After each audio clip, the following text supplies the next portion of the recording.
For me, yesterday was Tuesday. The day before was also Tuesday, and the rest of today will be Tuesday. Tomorrow could be Tuesday too, but I won't know until I get there. It isn't hard to explain. I mean, you, like most people, experience every day once. There's a certain poetry in that, although most people don't see it. It means every day is your only shot. You don't get to try again because what you do has permanence. Beautiful, unmistakable permanence. You have the certainty that what you do today will continue to be what you did today when you wake up tomorrow morning. That's a luxury that I don't have. I've had my curse for several years, though it was just a month ago that it technically began. It was a Monday in September. I woke up and it was raining outside. I ate a bowl of Cheerios, I showered and then brushed my teeth, and then I went to school. I'm in high school. Well, I will be forever at this rate. My first class was Algebra 2, and God, was it boring. I couldn't even pay attention to any of it. And then I had an equally boring adventures in English, US history, and physics. After that came lunch. I ate with my friend Samantha. I've known her for at least 2 years, though she's only known me for about 4 months. But I like to think that because I know her so well, that she gets just as much out of our friendship. We were eating lunch in our school's library. We always ate there. It's our tradition. Her parents have been fighting a lot lately, and she confided in me. Divorce was imminent. Honestly, though, it'd be a sweet release. Those were her exact words. I nodded. Teenage boys never really know what to say when it really matters. All I could do was look around at the other kids in the library. Tryhards finishing their assignments, nerds playing Magic the Gathering, quiet brains reading in their corners. We talked and ate until the bell rang. Then, we both went to our separate classes. I had Spanish in my creative cooking class, and then the school day was over. There was track practice after school, but I decided to ditch and to go home instead. There was a dull pain developing in my stomach that made me think that I was getting sick. When I got home, I flipped the TV on and watched for a few hours, intermittently checking the internet or doing homework. My parents didn't get home until later that evening, and when they finally did, it was around 9 or 10 o'clock. We ate reheated hamburger meat and watched part of an episode of Dexter together, but they were too tired to make it through the whole thing. Ugh, don't spend the entire night in front of the TV. Good night. Dentists always have early mornings. They told me once. After the episode ended, I went to bed. It didn't take me long before I fell asleep.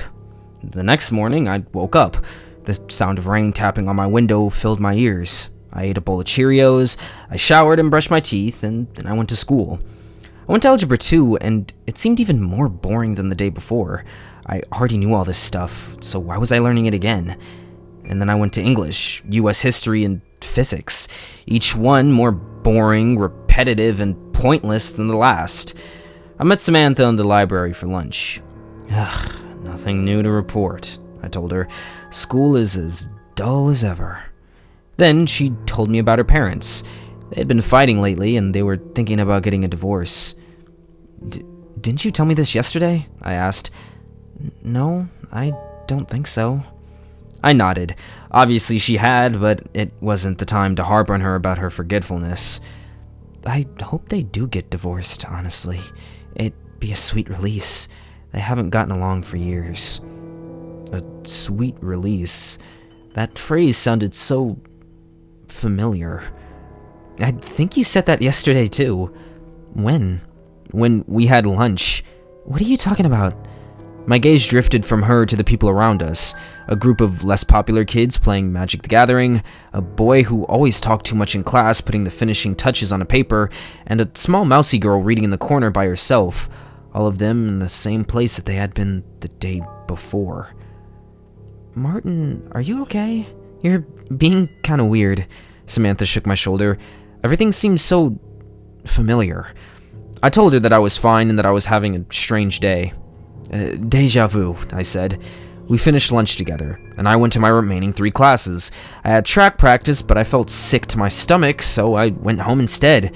My parents weren't there when I got home, and I waited for them like I had before.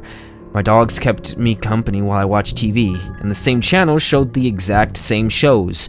When my parents came home, we had leftovers again. Hamburgers. We watched part of an episode of Dexter. We've seen this one. My mom shook her head. I don't remember it. My dad agreed with her. Netflix says that this is the next unplayed episode. They were too tired to finish watching, and as they ascended the stairs to bed, my dad turned to me to tell me something, but I already knew what he was going to say, and the words left my mouth first. Don't spend the entire night in front of the TV. Took the words right out of my mouth. Good night, kiddo. The feeling of deja vu blared in my mind. That day had been exactly the same as the day before, and as I laid down in my bed, I noticed my phone for the first time. Monday, September 19th. Panic had set in. Had I dreamt my whole day ahead of time? Were my memories of the day fake? I tossed and turned in bed, worrying, but eventually exhaustion forced my frantic mind to sleep. The next day was the same, and the next. Same conversation about divorce with Samantha, same boring classes, same half-episode of Dexter with my parents. I thought the same thing that anyone else would be thinking. Somehow, I ended up in a low-budget version of the movie Groundhog Day. For 5 more days, this went on. It was funny, because on the evening of the 5th consecutive Monday, shortly before I fell asleep, I promised myself that if tomorrow was the same, I was going to go to a hospital and have them figure out what was going on with me. But on day 6, everything was different. We were out of Cheerios, my classes taught a different lesson, and Samantha didn't show up to school. Her parents had taken her out so they could talk to her about the divorce. My phone finally stopped reading Monday the 19th and instead read Tuesday the 20th. I've never felt that relief before. That was until the next day. The Cheerio box remained empty. Samantha was still gone, and my phone broke the same horrible news to me as the day before. It was Tuesday, the 20th. The next 7 consecutive days were Tuesday the 20th, and with every repeating day, I feared that I had fallen into some sort of time loop. But on what would have been the 9th Tuesday, it became Wednesday. Wednesday repeated 4 times, and then Thursday repeated 3 times. Friday repeated 9 times, and so on and so on. Most days repeat somewhere between 3 and 6 times. Every day resets back to the moment when I woke up, and sometimes I change the things I do. Like, for example, I turn left instead of right when I know there will be a car accident up ahead. I'd avoid people who are going to be in bad moods, and I'd skip watching TV because I already know what each character is going to say in each scene. Here's the thing, only the last day takes, so if I repeat Monday 4 times, on the 3rd instance of that Monday, I wrecked my car, but I didn't on the 4th Monday, then I wouldn't have a wrecked car when it became Tuesday. I know what you're thinking. That's a silver lining, right? I can do anything that I want to anyone, and it doesn't matter because it'll all be erased at midnight. But there's a problem. I can never tell which day is going to be the last occurrence of that day. The most I've ever had a day repeat itself was 17 times. That was the day my grandmother died. I was in the room with her. It was just the 2 of us, every time. We were in the hospital, where she was recovering from a bout of pneumonia. Her frame was bathed in sterile hospital lights. The hunched-over figure underneath those sheets looked more like a ghost than my grandmother, and she was looking at me. Her mouth opened, and she started to say something, but then all of a sudden, she let out this god-awful scream. It froze my blood. And then she was gone. Heart failure. No one could have seen it coming. I've tried warning the doctors a few times, but they were never able to stop it. After a while, I just started letting it happen, savoring every moment that I had with her before they were gone. When none of your loved one dies, you get to walk away from it, knowing that it's over. But I had to relive her death over and over. 17 times I watched the life get ripped out of her body. And it never got any easier. There's a little bit of a pattern to when the days repeat themselves. I found that particularly difficult days, the traumatic, stressful days when you're just begging the universe to move on and let that day end, they're the ones that repeat themselves the most.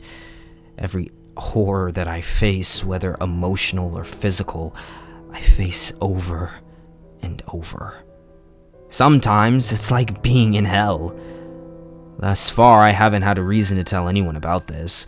They'll just think that I'm crazy. I don't appear to be aging any quicker, and although it can get boring sometimes, I've grown pretty accustomed to the repetition. Plus, I'd be remiss to not mention the benefits. My grades have gotten better because I've always seen the test answers before, and I can make a little bit of money betting on football. And I usually get a redo when I say something stupid to a girl. It's harder to change big things because I only get to repeat one day at a time, so I haven't saved anybody's life or anything. And until today, I never seriously considered telling anyone about this. But I think I have to now. Today's the 9th consecutive day, Tuesday the 18th, that I've been through. It might be the last Tuesday, or maybe it won't be. I need to tell someone about what happens because no matter how hard I try, I can't find any way to prevent it. Here's how my day will go. I wake up in the window seat of an airplane. Outside, all I can see is the ocean and a darkened sky. My phone reads 4 a.m., wherever I am. My family is on the red-eye to Japan, our dream vacation. My mother is sitting next to me, and I decide to let her sleep for a while. I turn on the little computer screen on the seat in front of me. We still had 7 hours to go on our flight. I read for a while from a book that I bought on the flight. Watership Down, if you were wondering. Then I doze on and off for a while.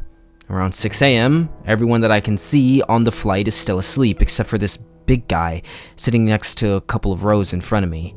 He's a heavy-set man in a business shirt and gray slacks. Looks like a real mess of a guy. Balding, dirty, you know the type. It's 6:13. He unbuckles his seat and he stands up. He fills the entire aisle and some of the seat next to him. His head just barely reaches the ceiling. The heavy-set man puts his hands in his pocket of his slacks and he pulls out something black. Then there's this yelling, first from the man and then from the people on the plane who are waking up. "Everybody, just stay where they are!" Who are you? What are you doing? Shut up! Everybody's going to stay in their seats and be quiet! I can see other men standing up down in the airplane. They all have guns. These men are all dressed the same. They're all middle-aged and dirty-looking. They're hijackers. Many passengers are crying.